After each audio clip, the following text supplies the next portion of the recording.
Welcome, everyone. And again, thank you so much for joining this program, Navigating Change. How can companies maintain their commitments to racial equity in a changing legal environment? My name is Lisa Fairfax, and I am the Presidential Professor and Co-Director of the Institute for Law and Economics at the University of Pennsylvania Carey School of Law. This is the third annual Racial Equity and Corporate Governance Program. The program convenes business leaders and top legal thinkers to explore board and C-suite diversity, as well as pipeline generation and how corporate leaders can promote a more inclusive work environment and their commitment to racial equity.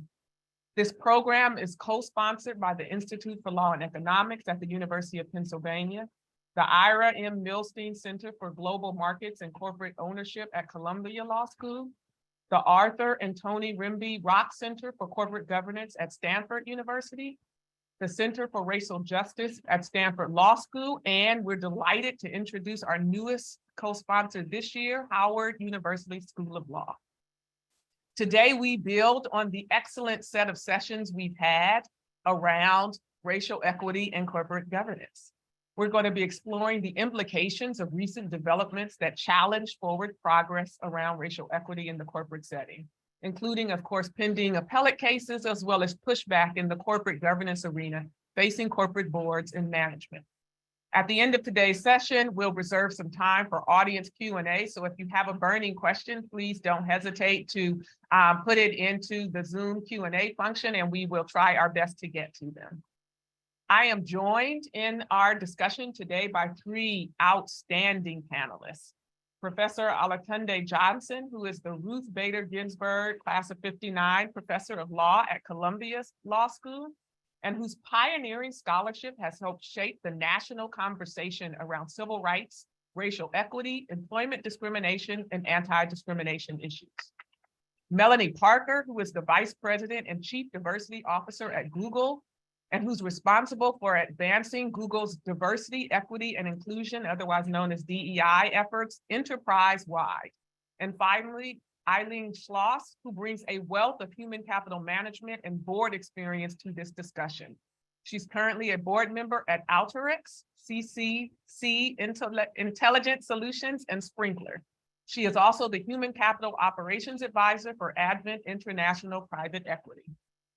I would encourage you all, since we have a Google representative in our panel discussion, to Google all of our panelists so you can learn about their amazing careers and accomplishments. But now we're just going to get started. I extensively research and write about corporate governance, and I will just say that while we have certainly come a long way, there's much miles to go. But I want to begin by setting the stage around promising developments. I will highlight 4 trends, and then I will turn it over to our panelists to give their thoughts just about progress. So first, in 2022, public company shareholders filed 43 proposals requesting independent analysis of a company's policies and practices around race, so-called racial equity audits. 11 of those proposals received majority shareholder support. The year before, none of those types of proposals passed or received majority support. Now we're seeing an increasing number of companies voluntarily agreeing to racial equity audits, ranging from Amazon to JP Morgan to Wells Fargo to even BlackRock. A second promising trend has been significant progress around board diversity. People of color comprise 46% of new board seats. That's up from 12% of new board seats a decade ago. Last year, for the first time in history, every single S&P 500 board had at least one person of color on it. And today, 50% of companies have a policy that specifically requires a diverse slate of candidates for any open board search, the so-called Rooney Rule. Third, in the last 3 years, more than 90% of large public companies have changed their board committee charter to enshrine board oversight of social issues, with half of those specifically focusing on diversity, equity, and inclusion. And finally, there has been a significant voluntary increase in disclosure and transparency. 93% of S&P 500 companies disclose the racial and ethnic makeup of their board, up from 3% in 2016.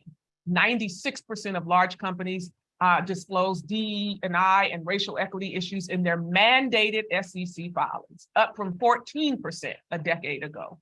55% of Russell 1000 companies disclose some type of racial and ethnic workforce data, up from 11% just 2 years ago.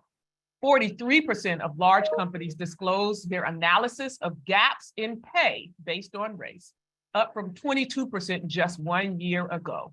There's been a lot of progress around racial equity, how companies are dealing with it, how companies are disclosing around it. Very, very, I believe, promising. I want to start with Eileen. I know you've also seen some promising developments in this area. Tell me the kinds of things that give you hope with regard to corporate governance and racial equity. Well, thank you for that, Lisa, and that handoff, and for being here this morning, this afternoon, for such an important topic. And I have to say, my career spans over 45 years. I've been retired for the last 5 years, and I can't believe it's taken this long for us to get into the mainstream environment and conversations and policies and practices. So it's heartening and it's disheartening in both ways when you think about where we've been, where we are, and where we need to be. But along that line, what I am very hopeful about is all the attention that is being paid to an overall initiative called ESG. Most of you in the audience know what ESG is. It's E is environmental, S is social, and G is governance. And the S part of the ESG regulations and initiative are all about social construct of your organizations. And inside that, it's all about DEI, diversity, equity, and inclusion. So when you have a standalone initiative around racial equity, it's even more powerful when it's wrapped around a large corporate governance and regulatory initiative that is ESG. Now, all of a sudden, private companies and public companies have to come up with their non-financial metrics, in addition to their financial metrics, around diversity, equity, and inclusion. And inside that are your racial audits. If you went to a company and just said, I need you to start doing racial audits, it would be, why do I need to do that? Who needs to know that? What's happening? So I think one of the most promising initiatives that's happened in the last, I'd say 3 to 5 years, but most prominently in the last 2 years, is that every single company I know of, I'm associated with, and I engage with, have an ESG initiative. And we focus on the DEI element of that initiative. I'm going to pause there because later on in the conversation, I'd like to highlight some of the things that the private equity company is doing with the portfolio companies across the United States. So I'll leave it there as a starter, if that's okay, Lisa. No, that's a great starter. And absolutely, we know that there's tremendous corporate focus on ESG. More than 90% of companies publish an ESG report, and almost all of those reports, you're absolutely right, Eileen, focus on DEI. So it's a great and promising development. Melanie, what about you? What gives you hope about where we are today? Well, I share Eileen's hope in the duality that exists between being heartened but disheartened at the same time, but really appreciate the progress across all 4 areas. I agree when we think about the S or the social part of ESG, the sustainability that it also, in addition to what Eileen said, the sustainability that it gives the work at the same time. I want to talk about the transparency that you mentioned as a part of that trend. At Google, our goal was to really ignite this conversation around like DEI and the workplace trends. We started publishing our diversity annual report in 2014. And now where we've grown is we have 10 pages of publicly available data that's available in our appendix. About 2 years ago, we started open sourcing that data using BitQuery so people could manipulate that data in ways that they find helpful. And I think that's really important to add to this conversation too, because that can do alone. It's a collective body of work that requires collective action, but also collective learning. And we can only do that when, we have sustainable methods, we have ways to be more transparent, to add to the conversation so that we can start to problem solve together as well. Yeah, thank you so much for that. Absolutely. And I hear you guys already giving people some run room around some of the disheartening piece of what's happening in today's environment. So Alati, I know I'll give the bad news for you, which is, even before we think about the legal challenges, there are implementation challenges associated with kind of everything that's happening in the racial equity space. Tell me a little bit about your thoughts about some of those key challenges. Yeah. First of all, I want to say thank you for inviting me and thank you for having this convening. I also want to start with the good news, and just to say that the good news is everything that you all have said. I mean, these are practices that many people had urged companies, employers, nonprofits, educational institutions to adopt for years. So thinking about governance, certainly thinking about overall hiring, racial equity audits, I think are very promising, especially the ones that are done independently. I think it's good to have people do it internally, but the ones that are independent and then have some of the transparency features that Melanie and Eileen mentioned, because those are crucial to questions of accountability. And I want to say a word about this, because I think it is really important to really acknowledge that this was really prompted a lot by the protests in the wake of the killing of George Floyd in 2020. And there was a different outcome and sort of shape of those protests than had been in previous iterations of protests when there had been confrontations or killings by police. And I think the thing that was different were that you had a wide variety of institutions saying that they were going to take responsibility for some piece of the overall problems and challenges we were still facing in this country around racial equity. And so there was a reparative part of it where you're looking back, but there was also a proactive part. We'll talk about how the term anti-racist has become kind of a bad word, sort of politically in some quarters, but I think what it reflected was something unusual and that we should celebrate, which was this idea of taking proactive and affirmative steps.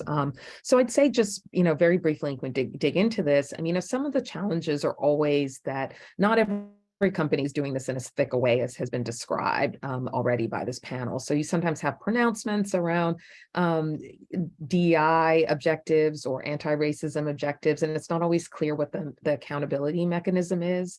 I think another challenge, and maybe we can get into talking about this, is that there has been a lot of really good thinking about what makes all sorts of equity and diversity initiatives really stick and successful.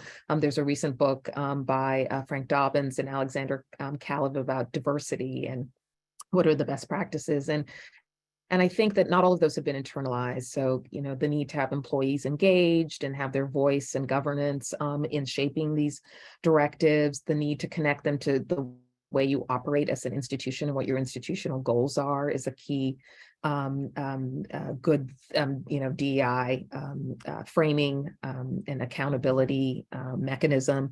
And then also really the need to design these policies in a way where you have ongoing kind of self-monitoring. So we can talk about that. And then I'd say the last thing that I hope that we get to are some of the political challenges, and there is backlash to some of this that I've already alluded to. It's manifesting itself not just in sort of statements about ESG and other initiatives, but actual legislation. Right now that's being bottled up in courts, but it could pose a threat.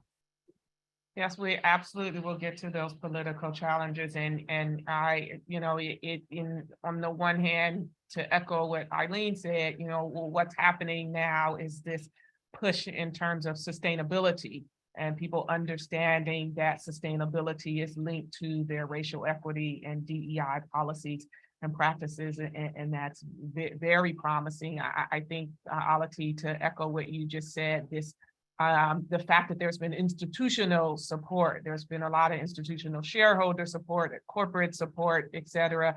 That's new, that's different. And, whether or not that's because of people's lack of trust in government, right? Some surveys suggesting that actually people trust their employers and their corporations significantly more than they trust government. And so turning to corporations for solutions has certainly allowed for this forward progress, but it's always a one step forward, two steps back. And so Melanie, I do want to dig into this question about how you get institution-wide commitment, right? How do we go from rhetoric to reality? So if you could talk a little bit more about those implementation challenges, and I'll get Eileen to speak to this as well.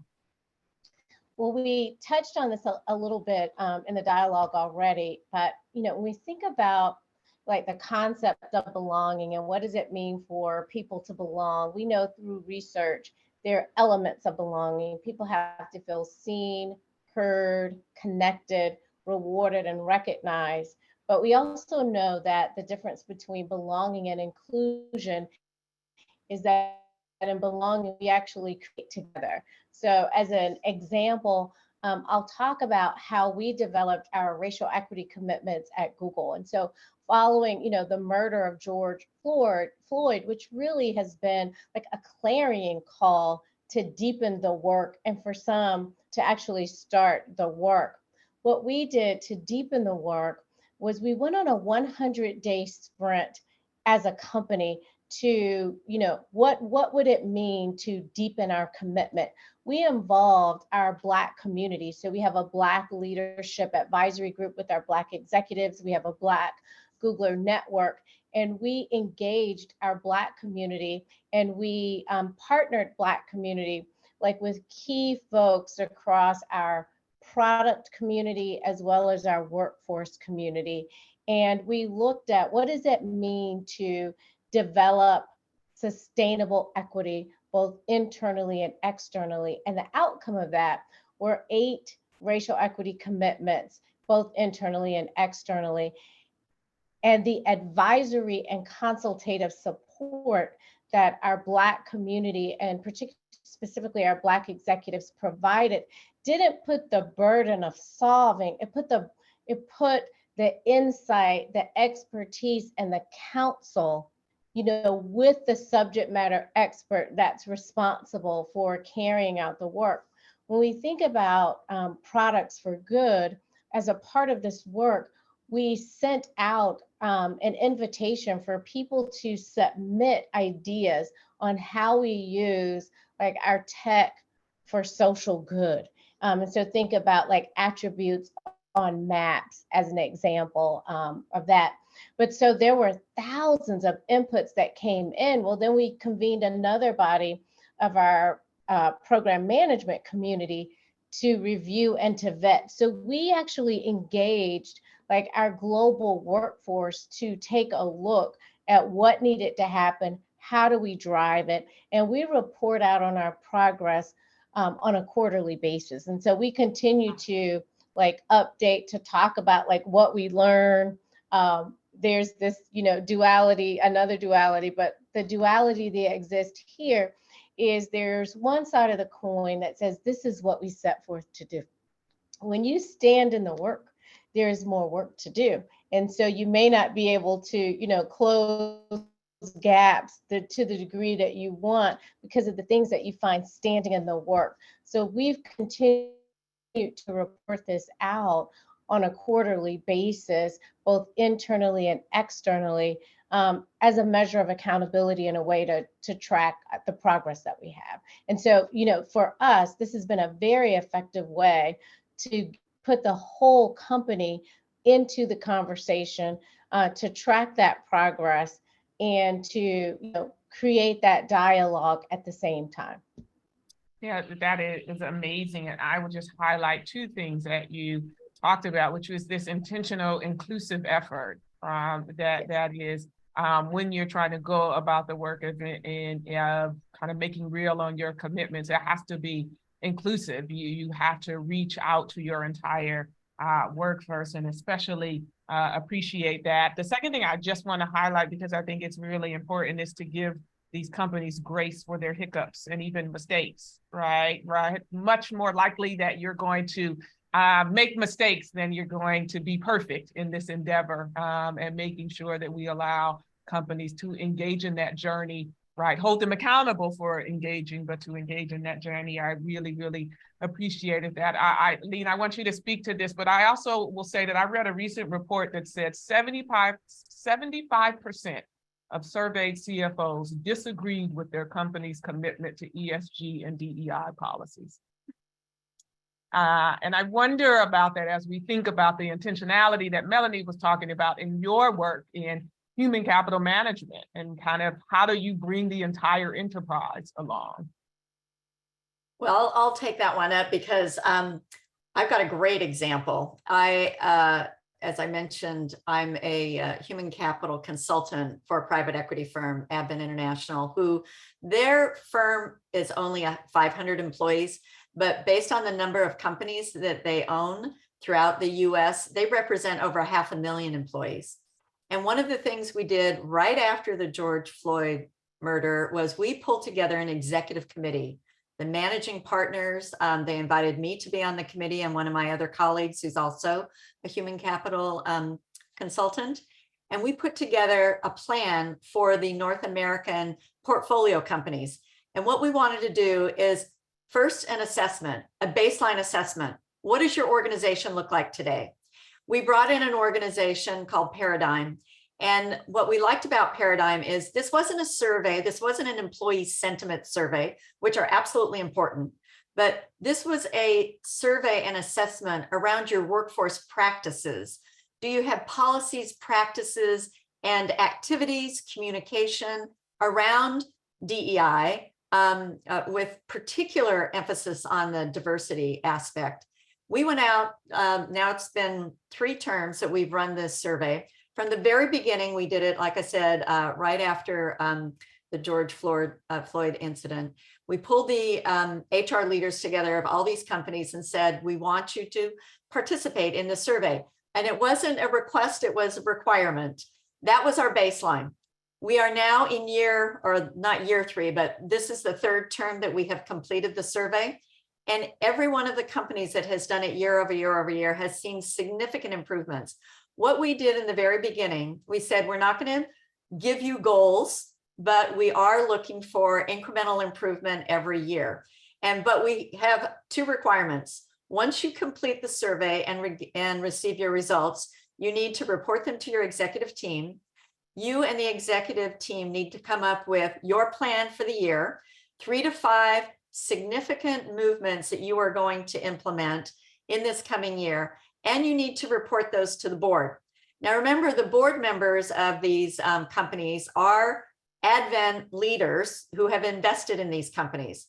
So that's where we close the loop, where Advent has a commitment to oversee it through their board oversight for each one of these companies. Then, so in Q1 of every year, they need to share their report with the board. And then mid-year, they need to report on their results. And the results can be increased representation. Most of them are focused very much on the inclusion element that Melanie identified. It's not just, let's have some data, but let's make sure that we're actually implementing activities that are creating employee engagement, especially in a virtual environment. In today's world where so many employees are working remotely, it makes it even that much more difficult. But an emphasis on how do you do employee engagement at all levels, and that's one of the key areas reported. And along with that, one of the things that we discovered through the survey results was most of these companies are small, anywhere from, I'd say, 500 to 5,000 employees. We do have some very large employers, but by and large, they're the small employers. They don't have the money in their portfolio company to spend investment dollars in their diverse high potential candidates or employees and leaders. So we partnered up with Harvard, and it's amazing, within a period of 8 months, start to finish, we pulled together an executive development program specifically targeted for diverse high potential leaders across the portfolio. 2 years ago, we started the first program. It's 13 weeks long. It was 40 diverse leaders throughout the portfolio. Advent paid the full tuition for these folks to go to the Harvard program. And then we had a great on-campus graduation. We've done this now for a second year, and actually next week we are kicking off the third cohort of going through this this Advent Harvard partnership on executive development, specifically just targeted for diverse leaders. So I'm really excited that we're holding the portfolio companies across the nation accountable for doing their audits, for reporting on it, and to have a plan of what they're doing incrementally every year to improve. And by doing that, we are seeing the improvements.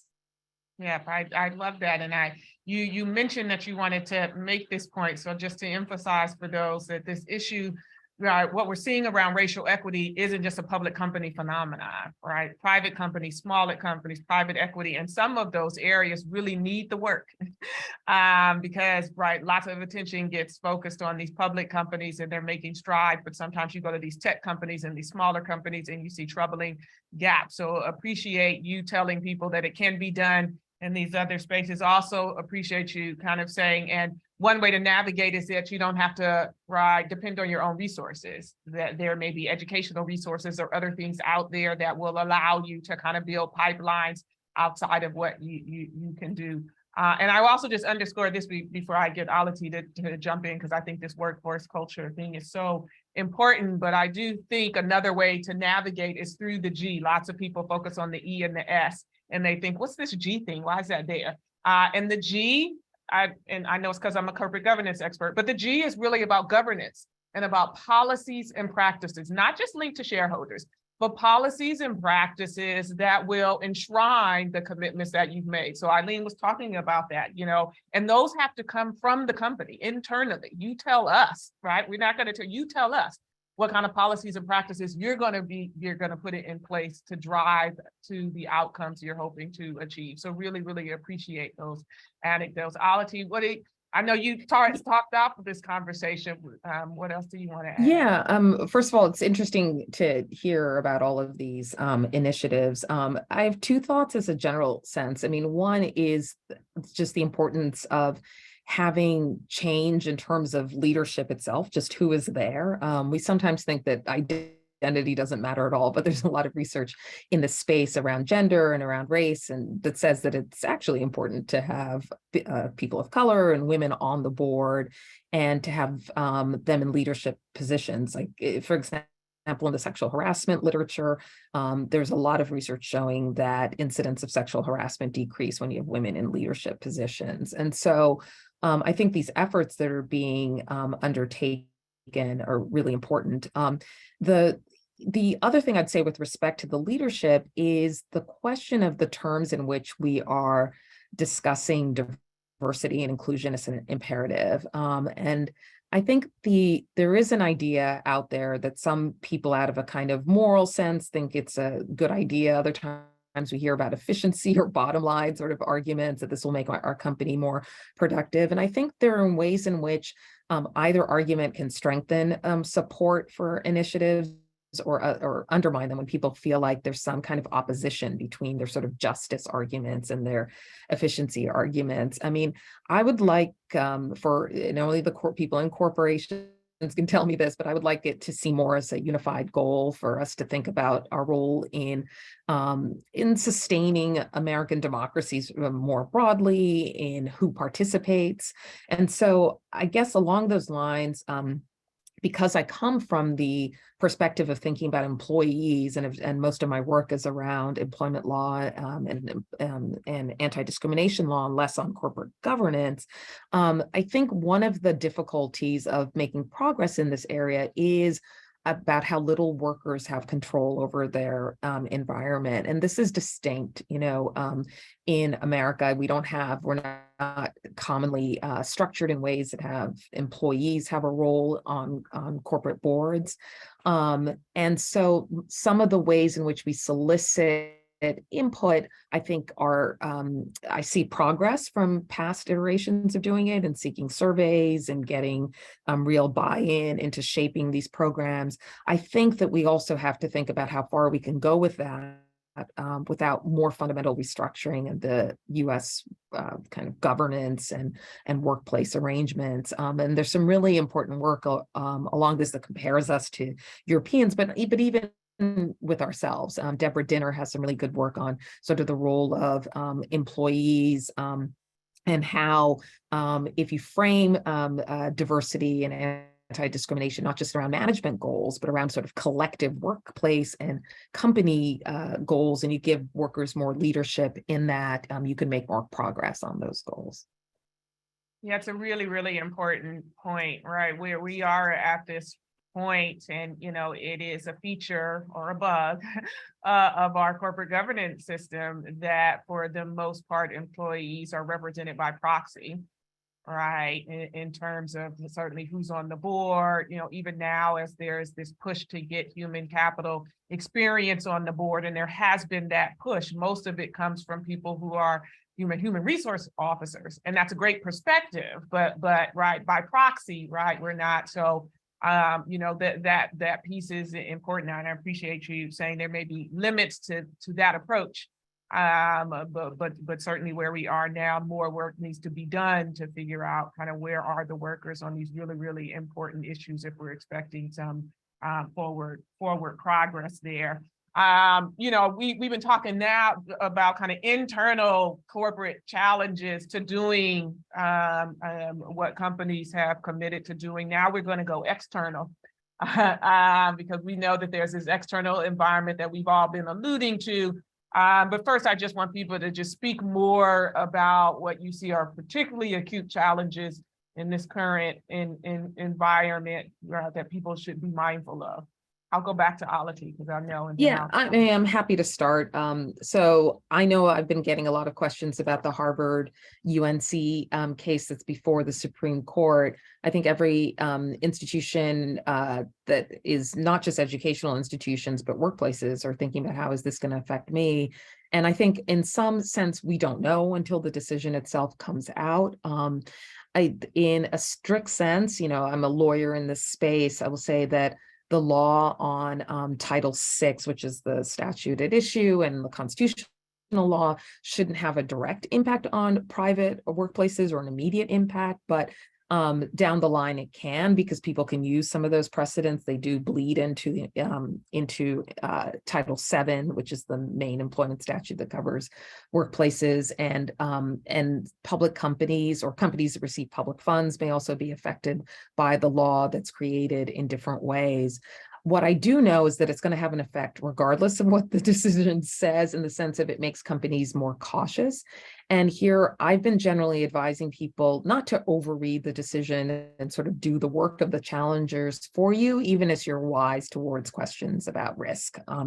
I think more broadly, what the case represents is, I think, a continual kind of political contestation over inclusion, over affirmative action, however we want to frame these things. And so we see them also in the Florida law that was ushered in by DeSantis, which would limit what takes place in DEI programs. I won't dig deep into it, but it's a statutory change to their state anti-discrimination law that really regulates what people can say in workplace trainings. And it's written in very, very broad terms. It's vague, but its goal is to stifle and chill these kinds of innovations and workplace trainings and corporate trainings and practices. Right now, it's being challenged, including under First Amendment grounds. And so far, courts have said that it violates the First Amendment, as one would expect. But the fact that it was enacted and that it has currency, I think, is the issue. And so and I'll just give one last example and then say something outside of law that might be able to help a bit, is in California, the same group that challenged the Harvard and UNC affirmative action cases challenged California's rule requiring increased number of women on public boards in California. And that so far has been a successful challenge through the California state courts, and as I missed a decision that has come out recently.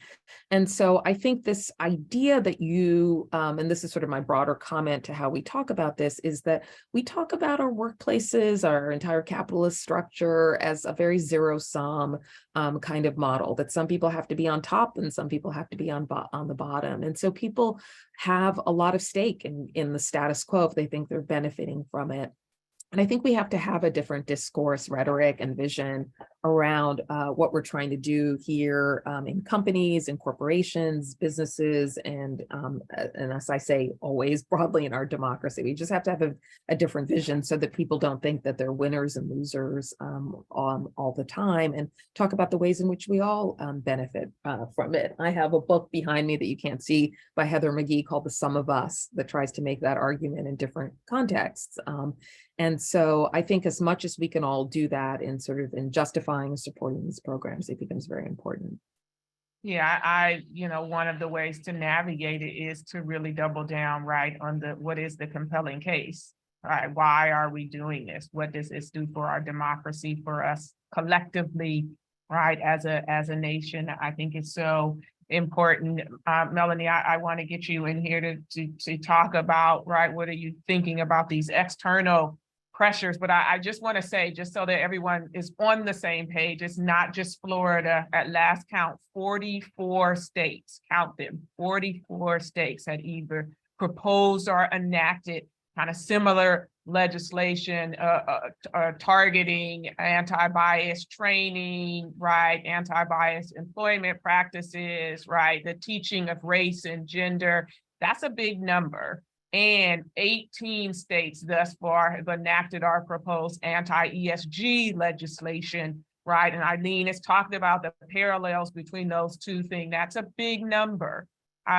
So, right, how do we navigate? We got to know what our states are doing around these very, very important issues. So Melanie, how are you thinking about kind of these external kind of pushbacks that we're seeing?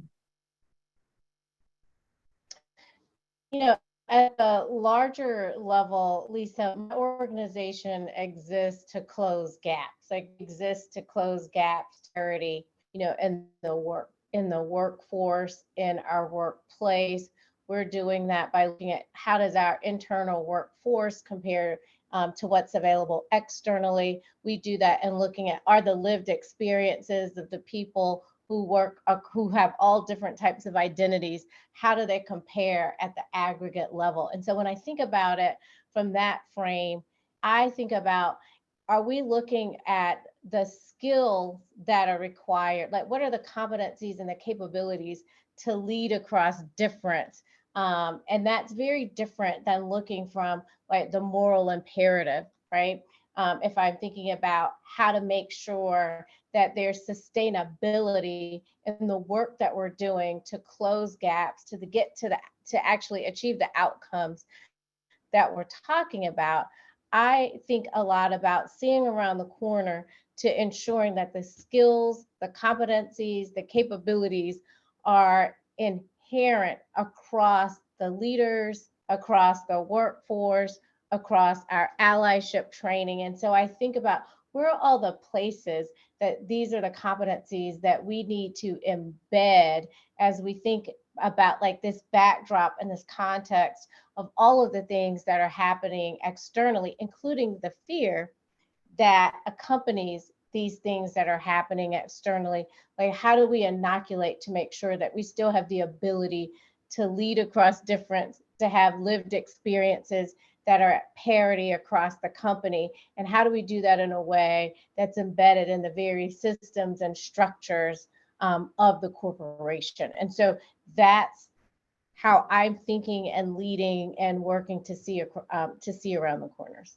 Absolutely. Eileen, Alati said something at the very top of the hour when she was kind of like, anti-racism has become like a dirty word. One would think that being against racism it is an American principle that we can all get behind, and yet, right, even that has become politicized in ways that puts pressure on the corporation. So on the one hand, Alati's right, these decisions that are coming down are about education and yet, Eileen, give us a view of how are public companies, how are private companies thinking about that external pressure? How does it impact their decision making? Well, I can tell you I'm in these conversations all year long in my board meetings, in my consulting work with the private equity companies.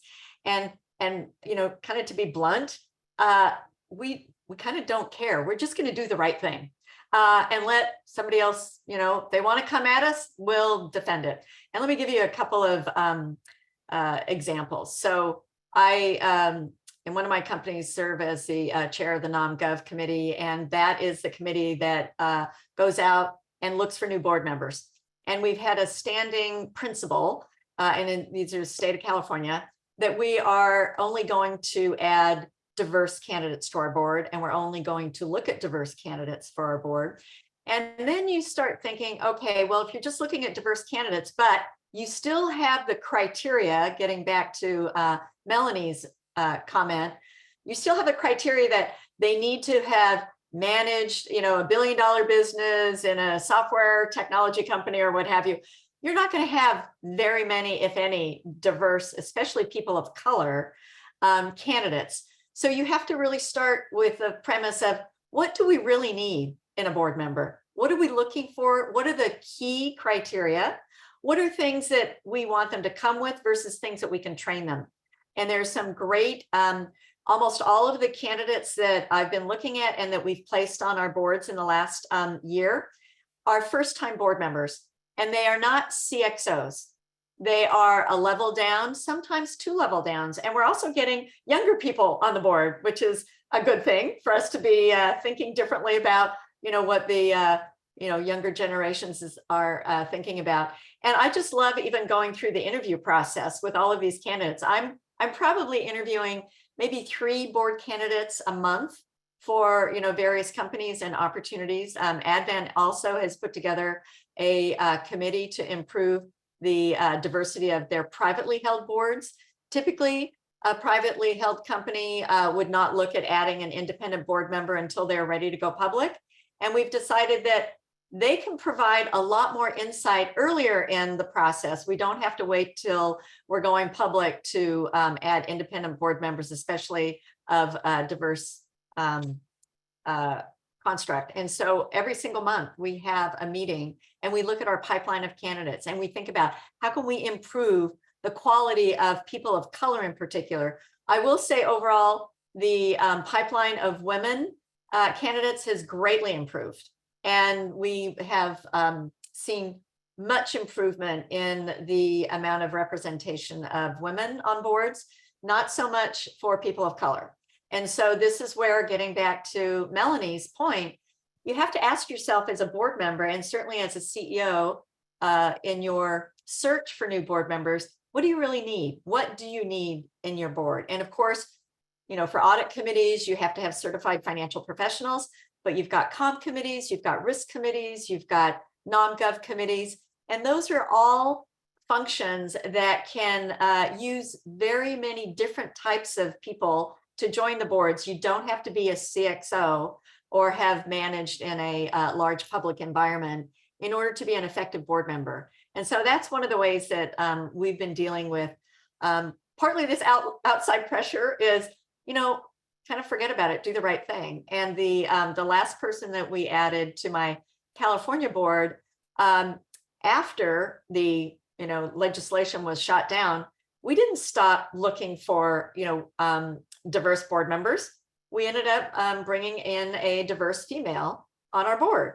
So it wasn't like, oh, great, the legislation has changed. Now we can go out and start looking for those, majority males to join our board.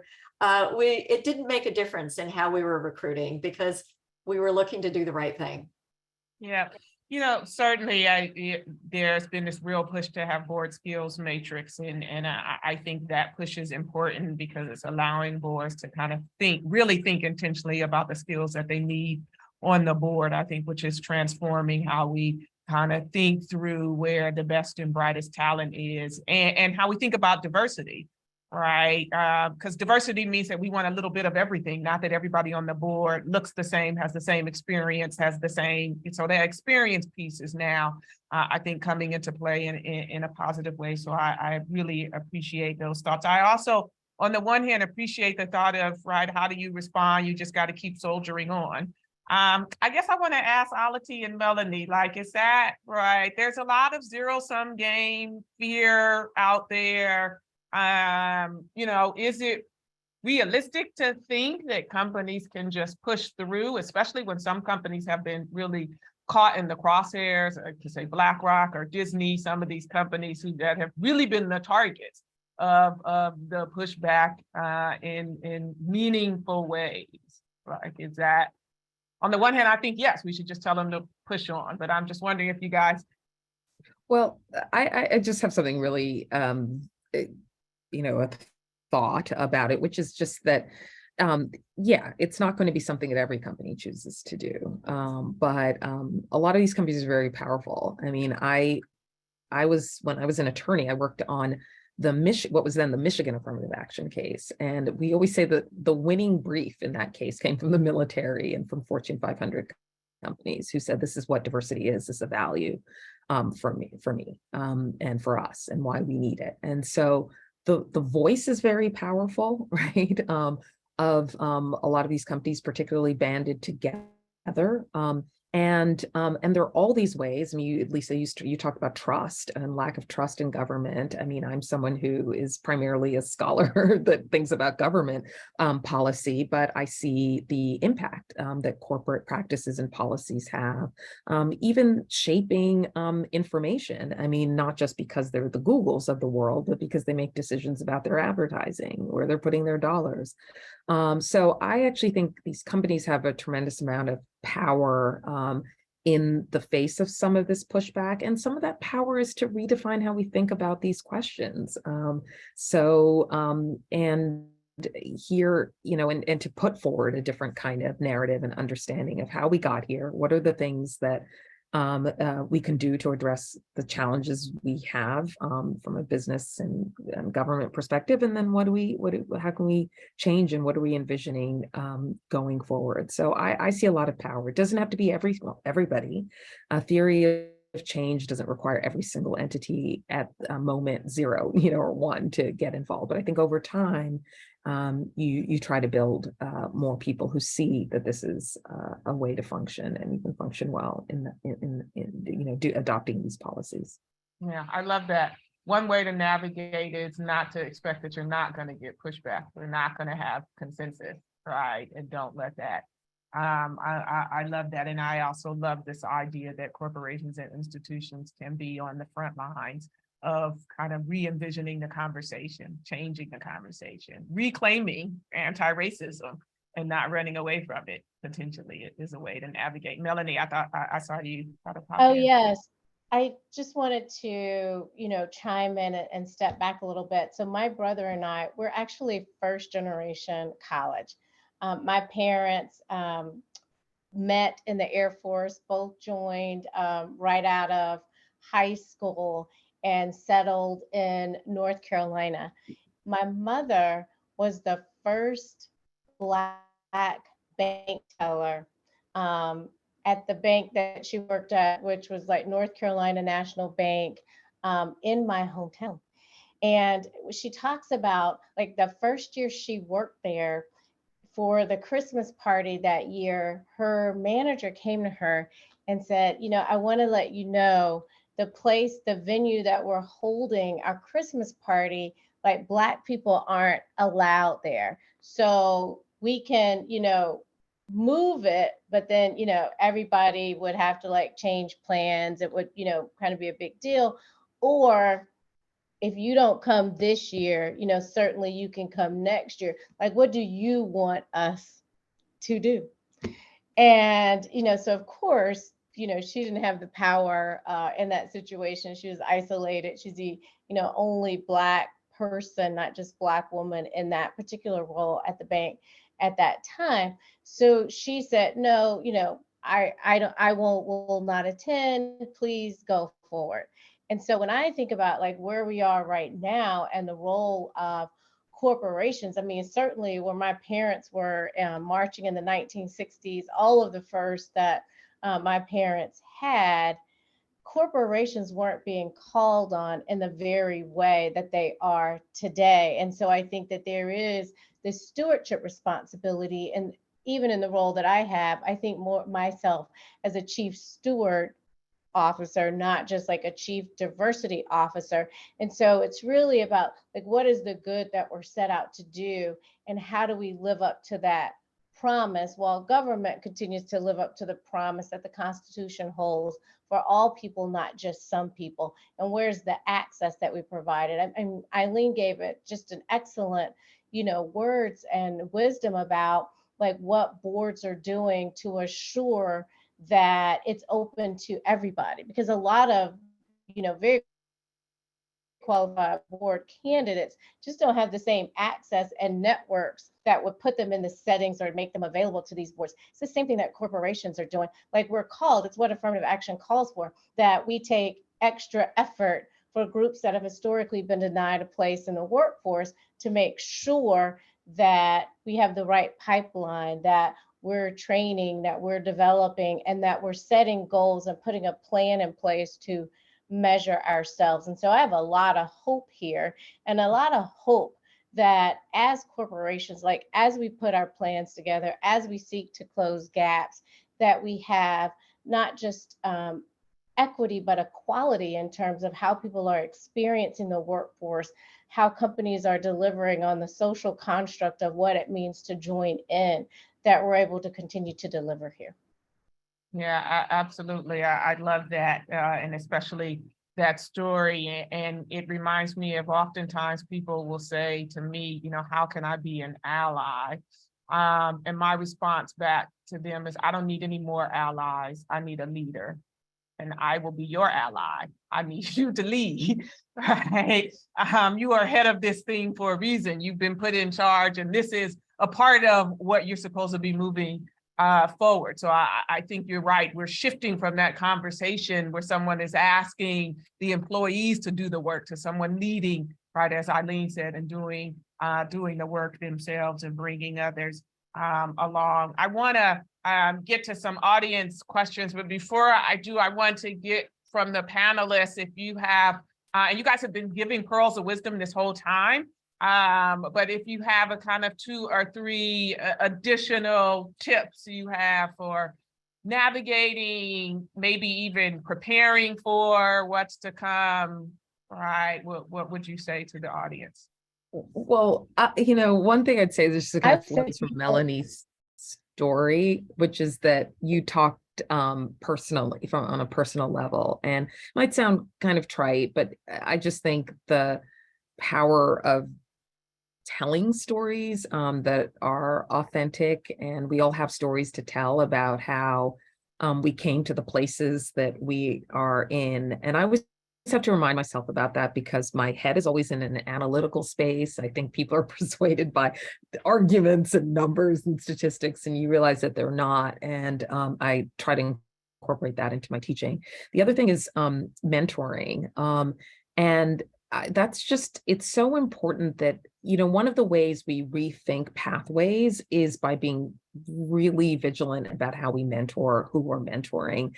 And it costs us only usually our time. Sometimes it costs us a little bit in resources and transit, but it really is one of the most important things in disrupting the conventional pipelines. And there's a lot of evidence that that DEI programs work better when you establish different kinds of mentoring groups that are across identity categories, race, gender, certainly age and experience. It's a way of really developing and investing in relationships and in people and the belonging that we started this conversation with.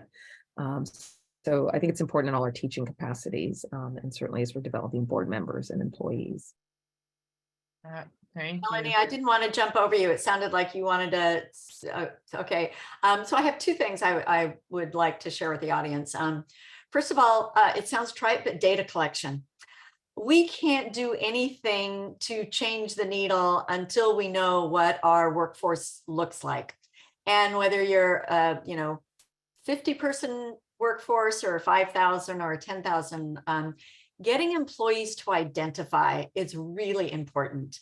And this is one of the areas we've been focusing on in this paradigm assessment tool that we've been putting out every year to the companies is first, from the very touch point of somebody coming into your applicant pool, please help them feel comfortable with self-identification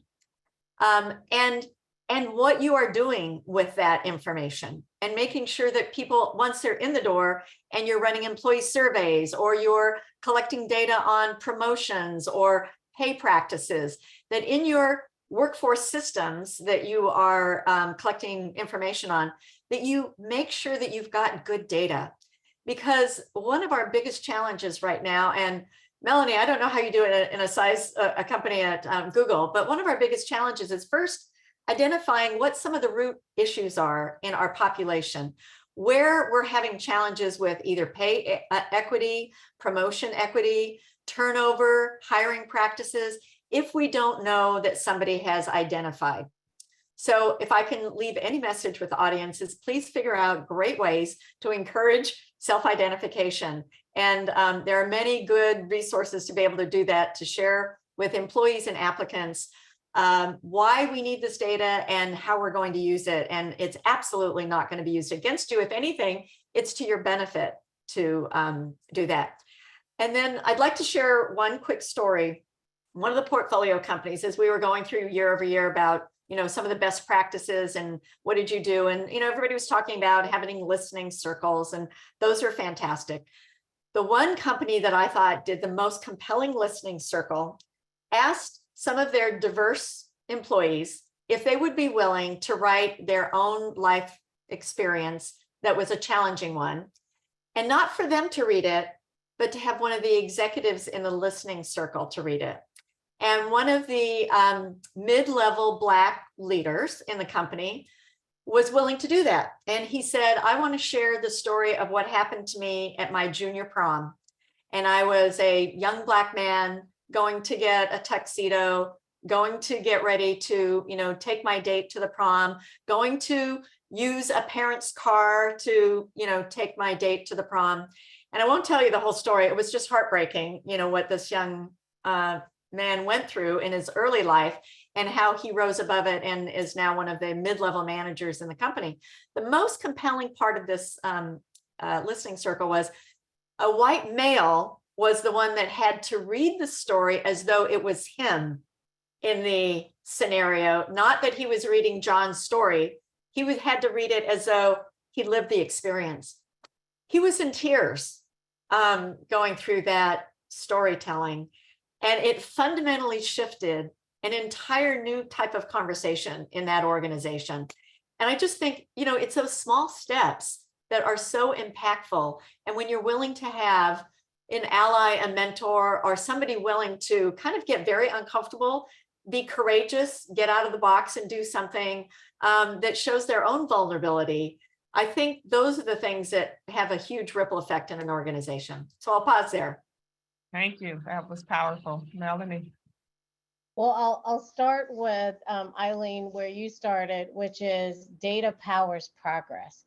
And, sometimes there are actually smaller organizations that we talked about earlier that might be 5,000 people or less. And the first thing that I hear companies that reach out to me for guidance is, but we don't have any money. But it actually doesn't, cost your money to track your workforce, to look across the life cycle of your employee, not just the life cycle of staffing, but what is the life cycle of the experience across that whole company, from the time an employee starts to they join, the development, until the time that they make a decision to leave, and what are the experiences across there, and what are the gaps in the workforce across different identities there as well. And so I completely agree with that.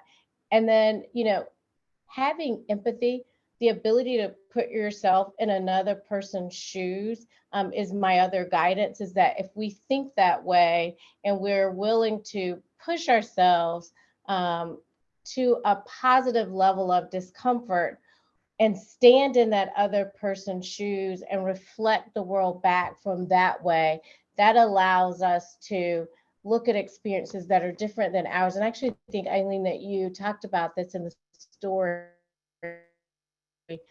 that you shared, that we will all be better that way, and that we would bring people to the table that have experiences that are different from our own. Yeah, those are really powerful. I mean, and I just want to underscore, there was a theme there with everyone that was about the power of making things personal and achieving a level of empathy. And you can do more with that power. Eileen, I can imagine where that story went, because it's the story that so many Black parents and Black children know, that, you know, getting a driver's license is for many in our country a signal of joy and a time of freedom and independence. But for Black people, especially Black men, but Black women as well, it can be a time of great fear and trepidation, as, right, you are riding as a young teenager in that context, and you know, those personal stories.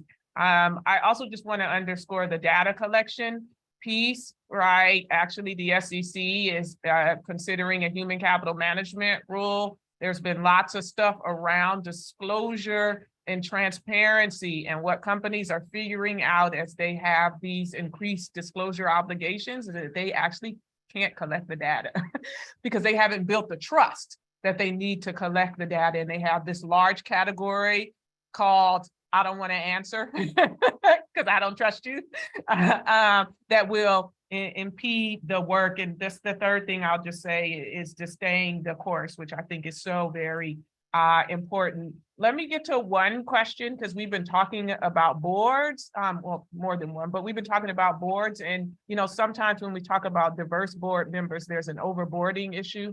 And by that, I mean that, you know, oftentimes companies go back to the same directors, the same Black people over and over again. And you guys have kind of alluded to this, and, you know, that's a pipeline problem, that's a mentoring problem. You know, just any thoughts on how we kind of break that cycle down so that we're actually not getting more diverse by numbers, but actually by people, and extending those opportunities more broadly. Yeah, I'll just make a quick response to that, and that is, I think it's the SEC. If you have more than 5 public boards that you serve on, that is considered a red flag. So now 5 boards would be a lot for a diverse leader to be on, unless he or she was retired full time and that's all they were doing. So that is at the outside. Most that you could serve on would be 5 public boards, but that's not to say you couldn't also serve on some private boards. But as a board recruiter, as a board member, and I'm going to be recruiting a fellow board member, the first thing I want to make sure is that they've got the bandwidth to attend to our company and our needs.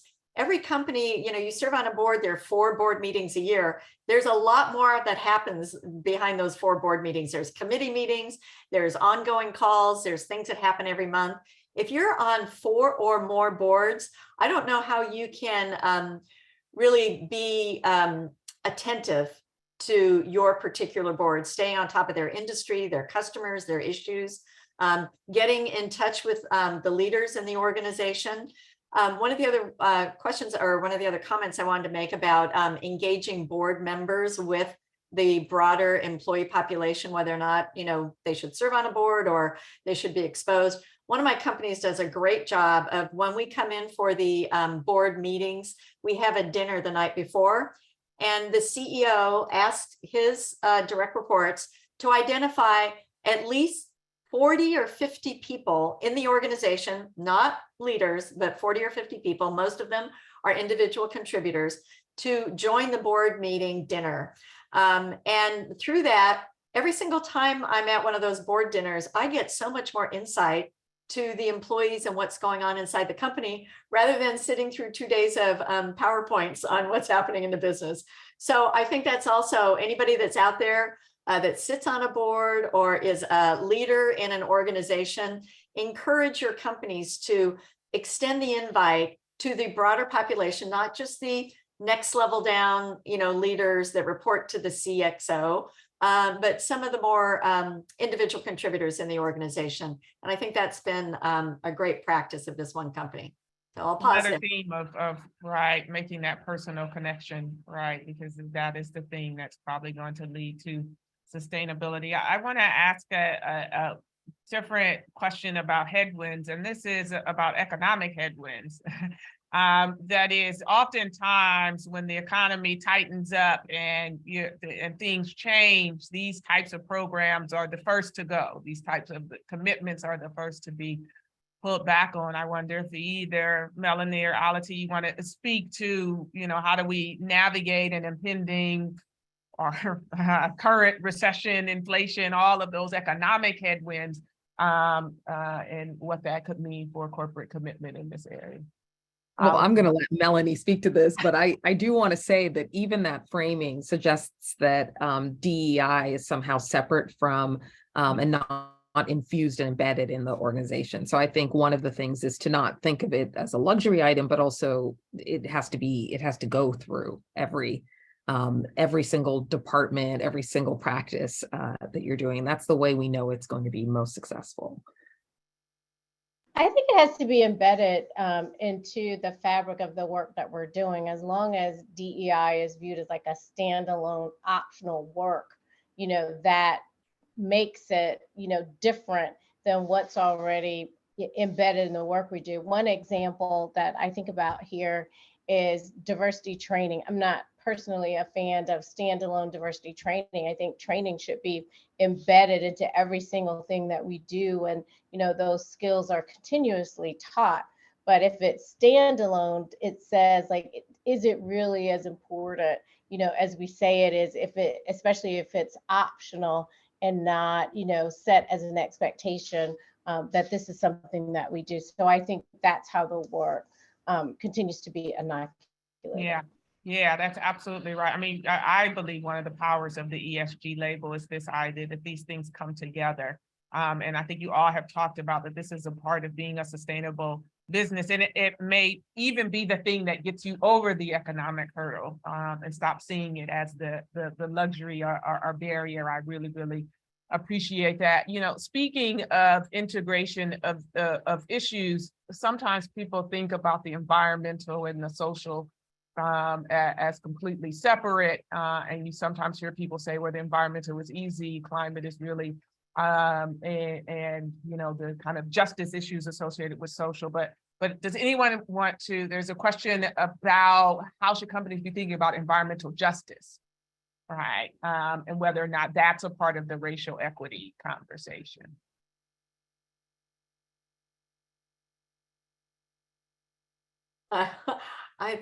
I'm not sure I understand environmental justice. I need a little more context around that one, or maybe one of my colleague panelists can take that one. That I need more context.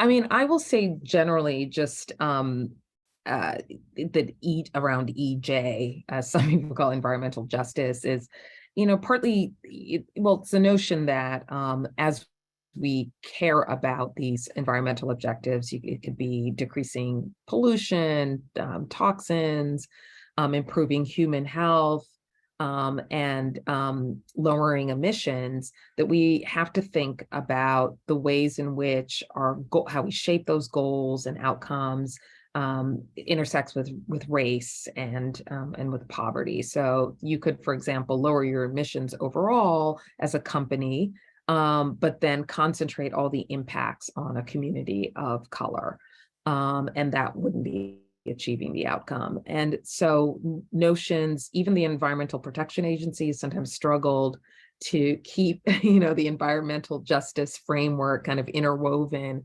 into its environmental kind of rule setting and goals. And I think that I don't have any information about how it's been incorporated in corporations, but I wanted to give that kind of framing broadly. Yeah, and obviously that was perfect. I mean, I think that's how people are thinking through this environmental piece, and certainly want to, at the very least, have companies acknowledge that these environmental impacts are sometimes experienced most significantly on the most vulnerable of our populations. And so even as we're thinking broadly, the E, there is this kind of justice piece that I think people want us to be incredibly mindful of. I am now trying to navigate the queue with the flurry of last minute questions. I did want to ask, some people have been talking about collaboration between companies and the importance and the power of that, which is absolutely true. But one of the other legal guardrails is these kind of growing antitrust concerns that have been raised with this idea that if companies are in fact collaborating together and potentially, for example, targeting an industry or targeting, then that may pose antitrust violations. I know I'm throwing a wild card, but I wonder, right, if people have any insights about, right, how companies should handle that. Should they step back from collaboration? Should they be less? Yeah. Lisa, I made a statement earlier that, this is something where we actually do have to walk in lockstep together and requires like collective action. But, that looks different depending on, where you sit, where your seat is. And so I think it's more about best practice sharing and next practice sharing, how we create more of communities of practice to engage in transparent dialogue about what's working and what's not working. I mean, in practical application, as you think about specific companies, the gaps that I need to close at Google are very different than the gaps that need to be closed at other companies. So there's no one unification of process that would work, but there is a community of practice where I could share specifically, challenges that I'm addressing and working on and approaches and, what worked well, what didn't work well. And that could be enlightening to another company who could think about it, in a similar fashion. And how might you adapt that? The example I would give is for those of us that have had career transitions, you're not going to take exactly what you did at a prior company, even if it was the same role, and apply it to the very next role in a different company. The culture is different. The product might be different. The service might be different. Whatever it is, the offering isn't exactly the same as the company that you came from, but you are going to take the best of the experiences that you have, and you're going to use that knowledge to inform, along with the data that you have in your new role, about what you're going to do to make progress there. Yeah, that's great. And I'll add on to that. I do have the benefit of having over 30 companies across North America. And what we do is once a quarter, we hold an HR forum, and anybody who has a dedicated DEI position inside the company, we open the invitation to them as well.